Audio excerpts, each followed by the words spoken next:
Yeah, what's up? Andito kami ngayon sa may Paraluman Resort. Dito lang yun sa may Tabang Plaridel, sa may Maria Ramona Subdivision.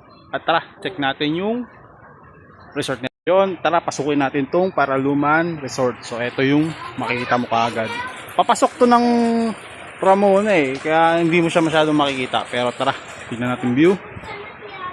Oh ha, di salamin. Ito yung kwarto. Kwarto nila. Ayan, may aircon, syempre, malamig. Kama, yan, kasas dyan, yung 6 siguro. Kaya kung magbabarkada kayo, pwede to sa inyo.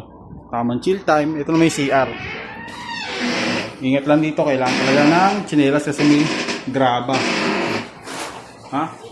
Tapos, tara, labas tayo, check natin yung pool nila kung saan, Pwede to sa mga magjowa, maliit na pamilya, mga magbabarkada.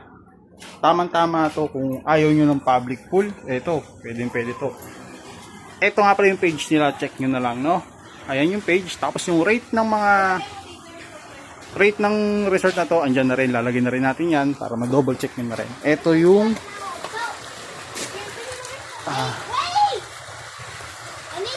labas nila. So may ihawan. Ito yung pool, 4 to 5 feet yung pool na to. Ayan. Ayan, dito pwede mag-inuman, mag-chill-chill, no? Ganda naman, mapuno, magtabi-tabi lang kayo para iwas, alam niyo na. So ayun lang, kung gusto niyo magpabook na kayo. Yung mga rates andyan, check nyo na lang yung page nila at huwag nyo rin kalimutan like yung page nila, no? Maraming salamat.